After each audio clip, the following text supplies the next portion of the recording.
Very few people are discussing this right now, but history has shown that controversial stories often resurface once new questions begin to emerge. That is exactly why the debate surrounding the 2026 tournament refuses to disappear. No matter how passionately some Argentina supporters or devoted Messi fans defend every criticism, many observers believe he has become the symbol of a dramatic transformation in modern football, where the sport is increasingly driven by entertainment, commercial interests, and global marketing rather than tradition.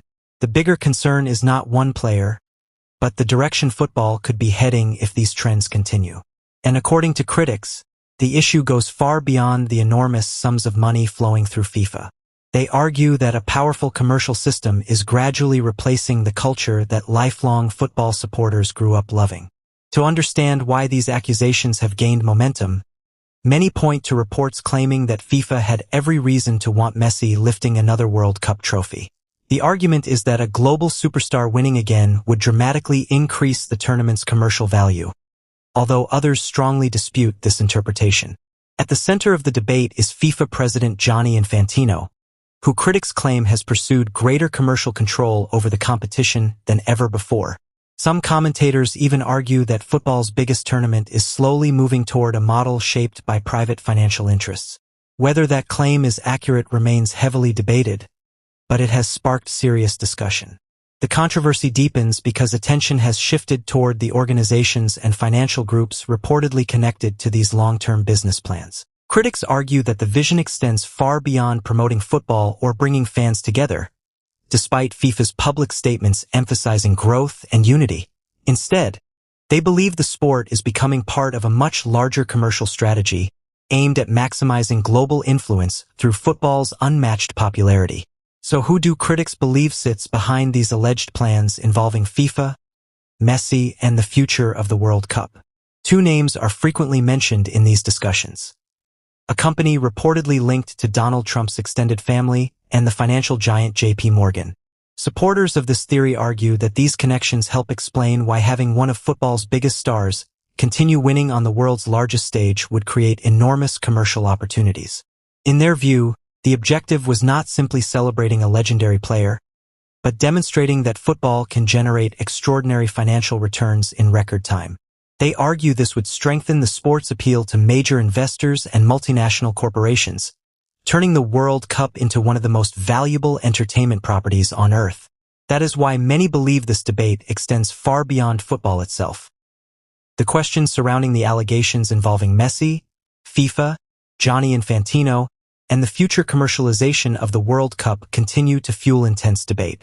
Many critics argue that, sooner or later, controversial decisions are always examined more closely once the tournament is over. That is why, in their view, so many accusations resurfaced after the final whistle. Millions of supporters questioned several FIFA decisions, believing the organization was determined to shape the tournament in favor of its biggest commercial story.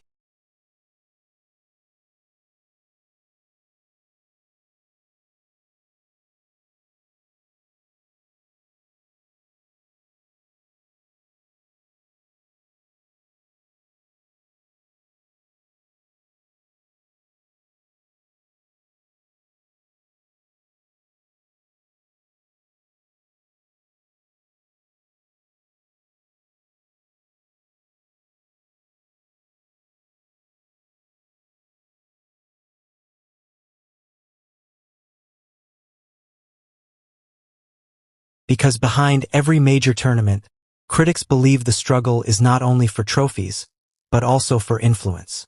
And that naturally raises the next question. If Infantino cannot, many people have asked an obvious question. If Gianni Infantino already leads FIFA, why would he allegedly seek an even more influential international position? Critics argue that the answer is simple: power. They point to Donald Trump's well-known disagreements with the United Nations, saying that repeated criticism from the organization created political tension. Within that narrative, some commentators speculated that an alliance with Infantino could strengthen international influence, although there is no evidence that such a plan ever advanced.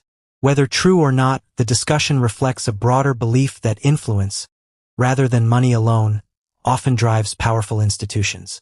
According to critics, this same mindset was reflected throughout Argentina's path in the tournament, which they describe as unusually favorable.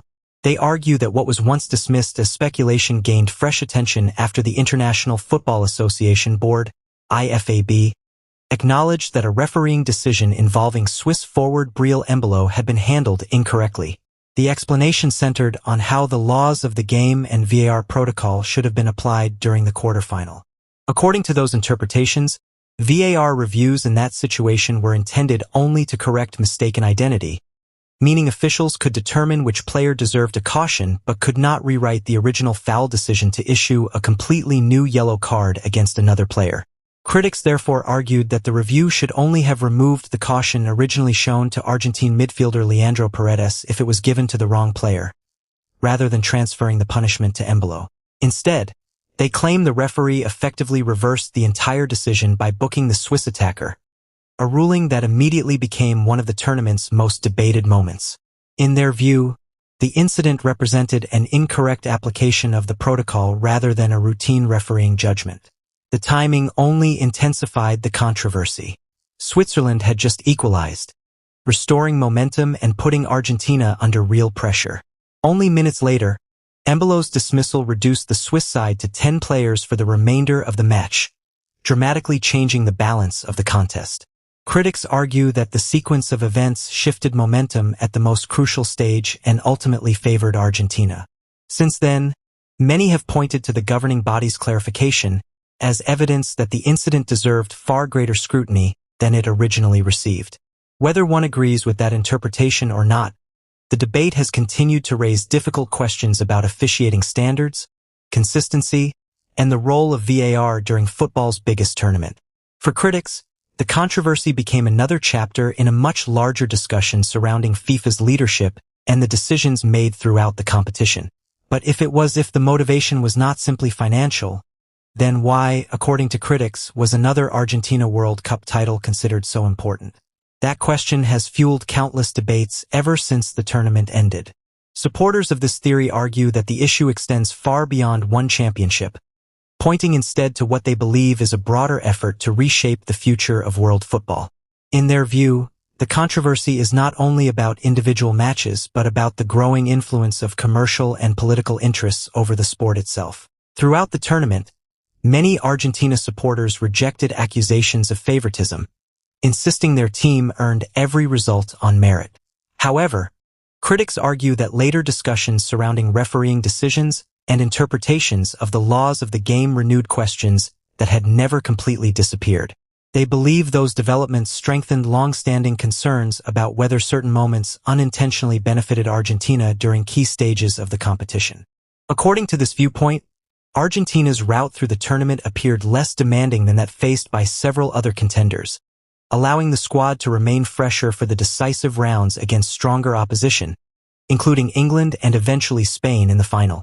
Critics have also pointed to travel schedules and tournament logistics, arguing that these factors may have worked in Argentina's favor, although others dispute that conclusion and note that scheduling decisions are influenced by many operational factors. Even so, supporters of this theory believe those circumstances contributed to a narrative centered on Lionel Messi reaching one more World Cup final in what they describe as the perfect commercial storyline. In the end, Spain secured a narrow 1-0 victory in a final that generated intense debate over several officiating decisions, with fans on different sides continuing to argue about key moments long after the final whistle. For critics, those discussions became part of a much broader conversation about the future direction of football. They argue that the sport is becoming increasingly driven by entertainment value, commercial partnerships, and expanding global business interests. Some even speculate that the World Cup itself could eventually become more heavily influenced by private investment, although no such transformation has been officially announced. If you have enjoyed this investigation into the controversies surrounding modern football, consider subscribing to the channel because we will continue examining major stories, disputed decisions, and the business forces shaping the game throughout the rest of the year. Be sure to leave your opinion in the comments and let us know where you stand on these debates. Some people believe football already operates like a fully corporate industry, while others argue that, despite its global commercial success, the World Cup still ultimately belongs to the fans. Whether that balance can survive in the years ahead remains one of the biggest questions facing the sport today.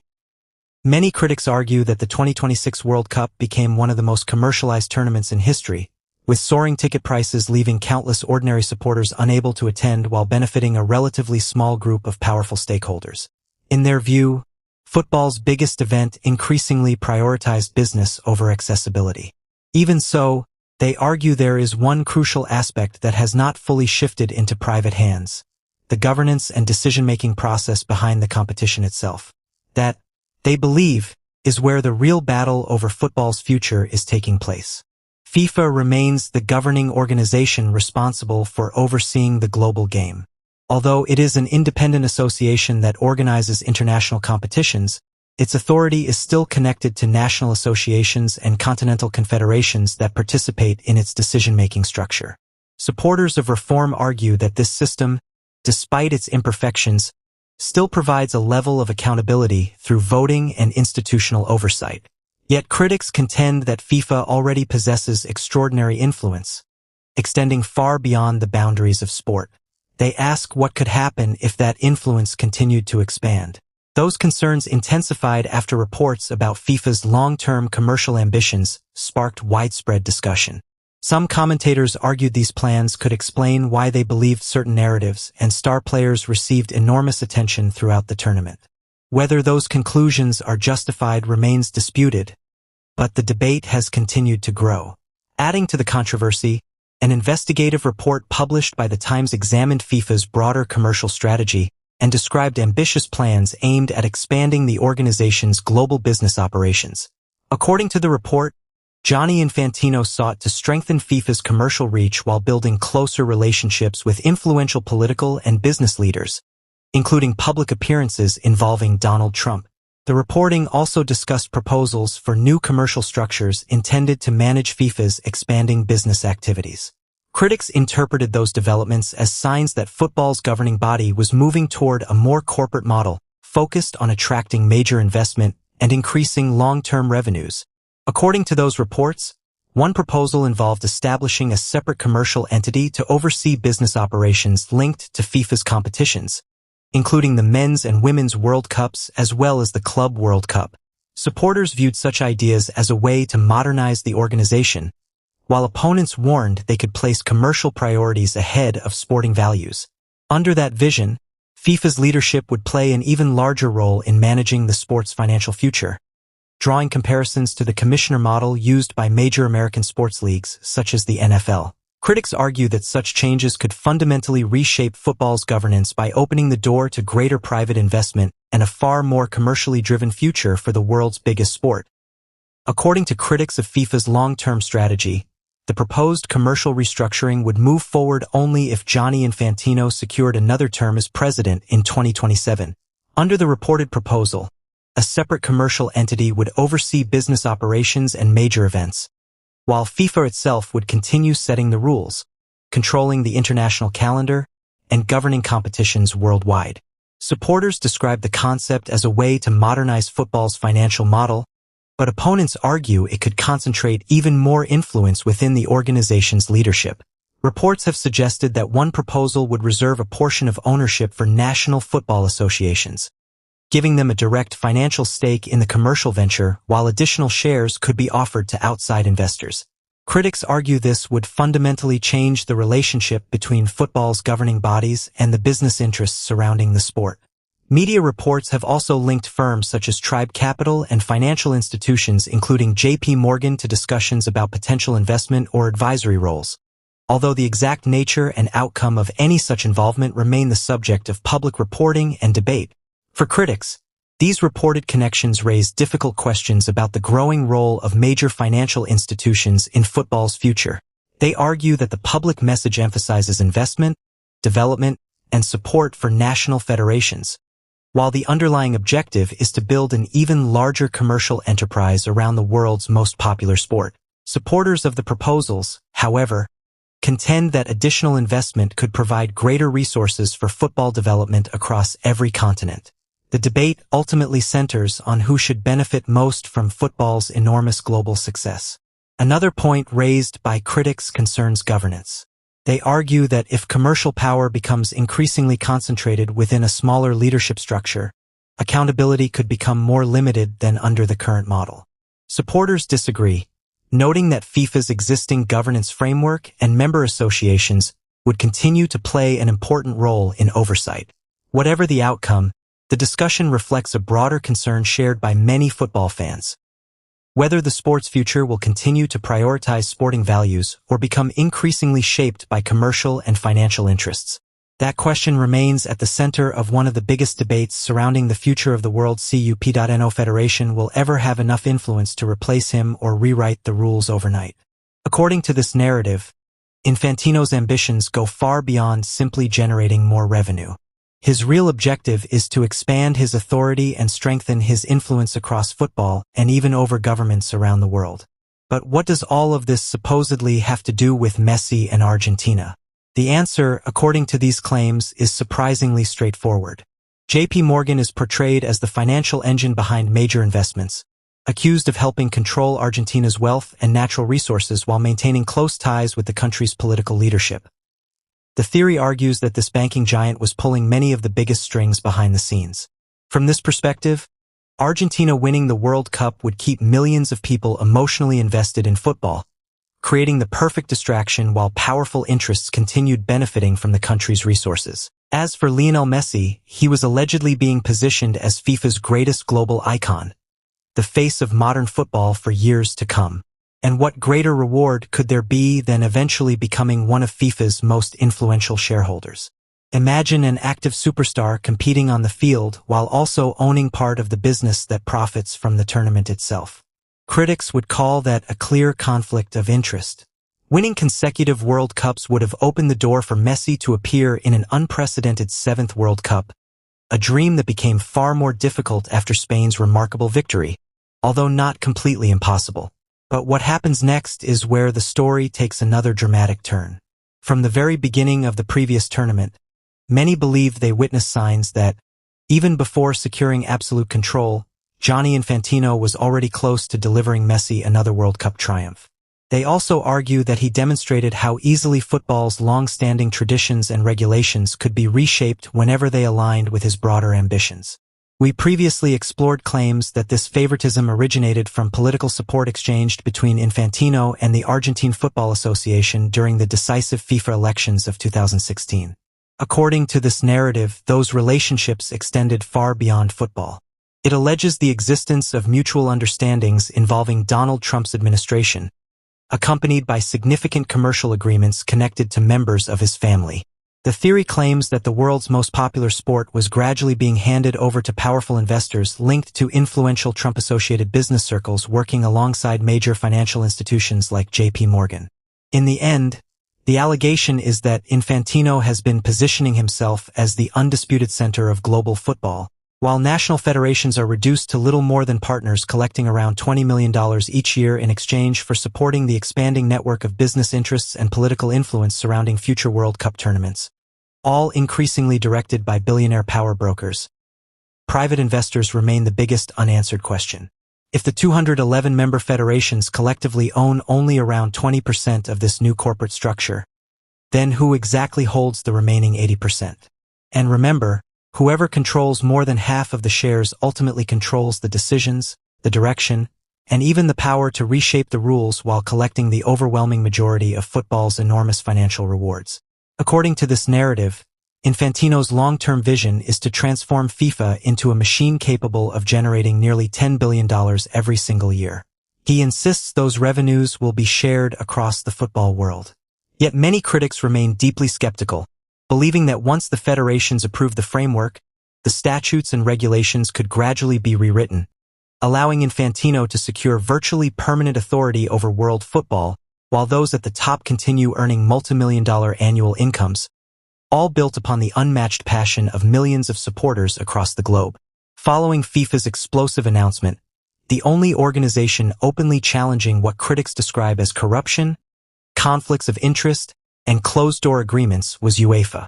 Europe's governing body released a firm statement addressing the ongoing investigation, urging the one institution with the authority to legally challenge FIFA, the European Commission, to launch a comprehensive inquiry into what it described as an unprecedented concentration of power.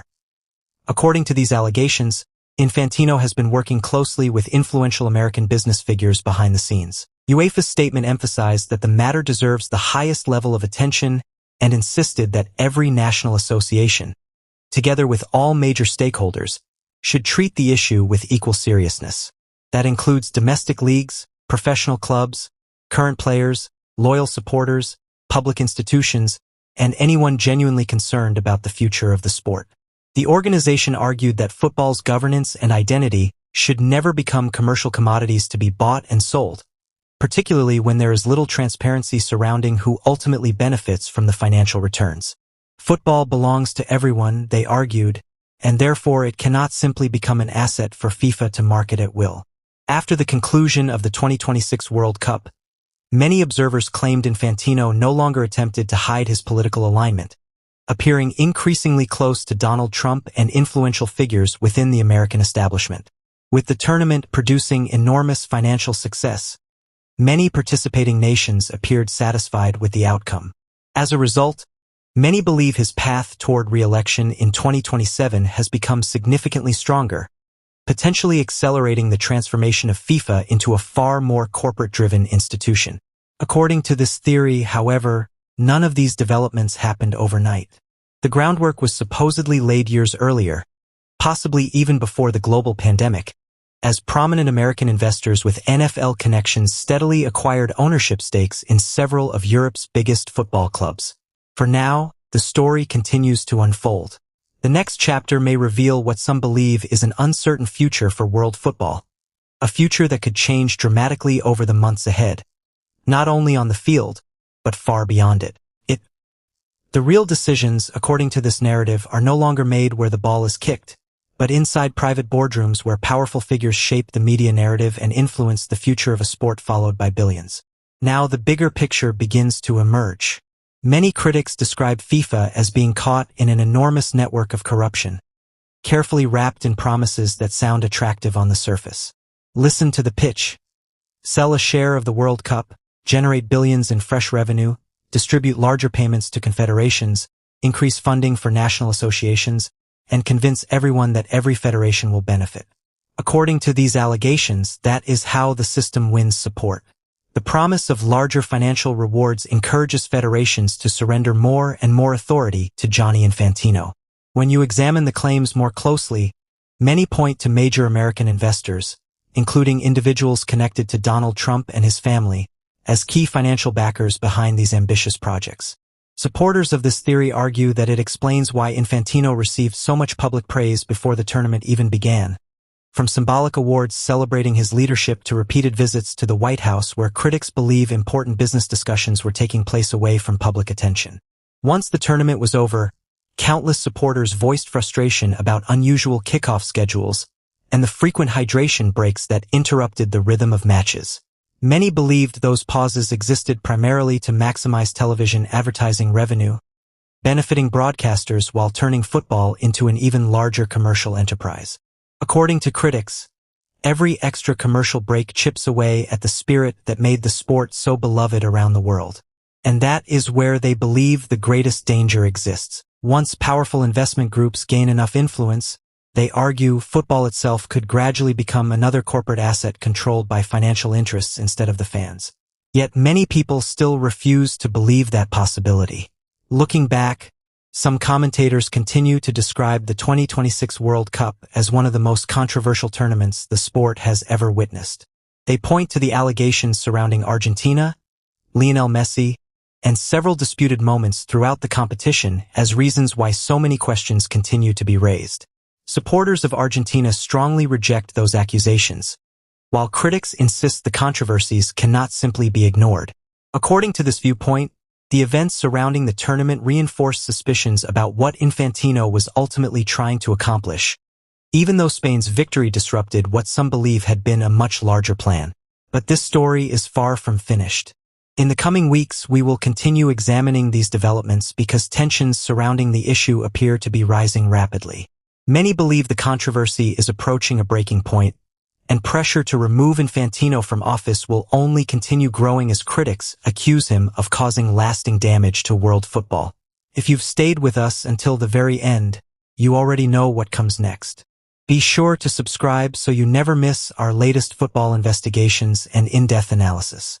Don't forget to check out our short videos, leave a like if you enjoyed this report, and subscribe to what we proudly consider one of the most independent football channels covering the game, not only in Mexico, but perhaps anywhere in the world.